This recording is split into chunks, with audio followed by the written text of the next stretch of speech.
is a lamp unto my feet, and a light unto my path.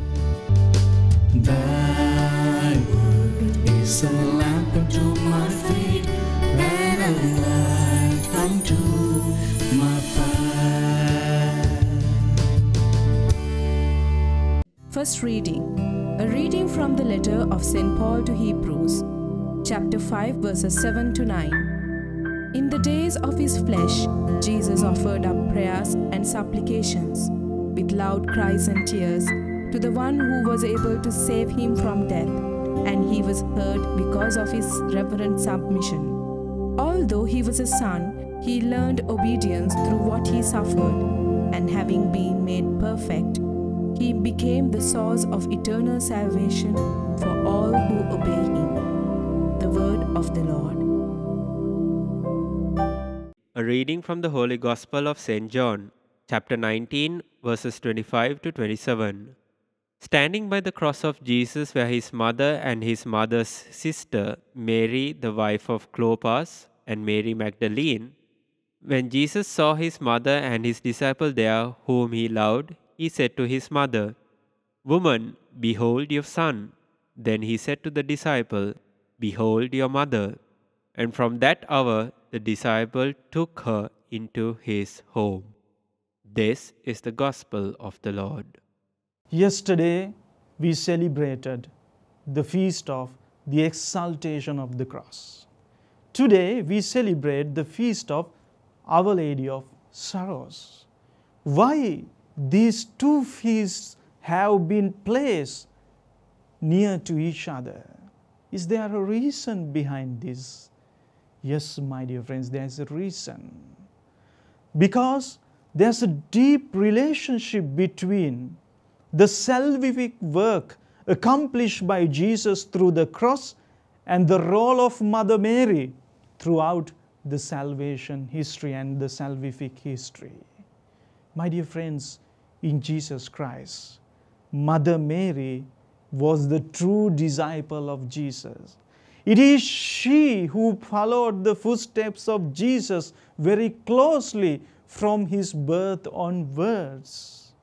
From his birth onwards, she was participating to the cross of Jesus. She was a co-participant to the cross of Jesus.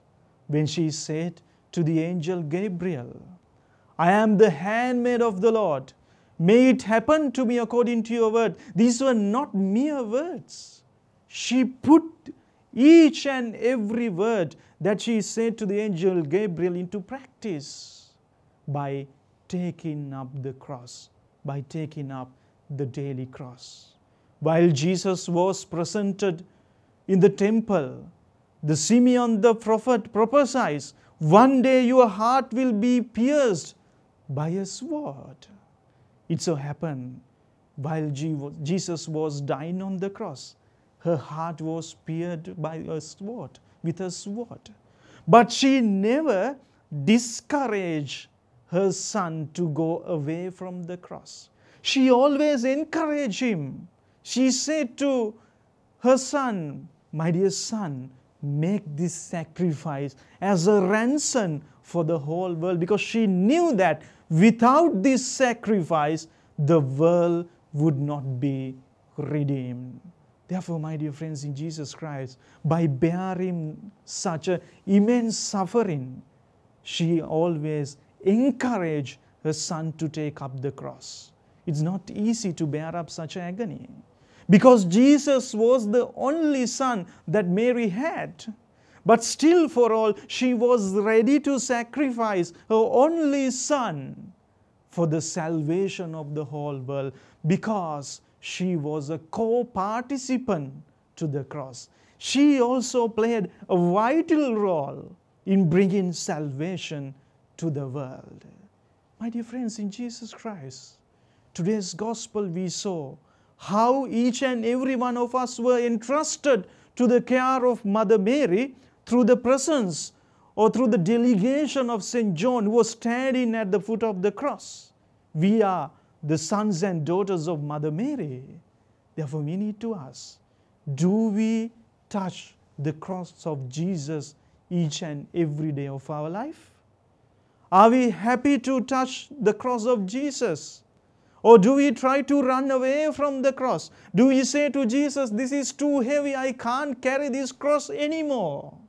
Is that the attitude we have towards the cross?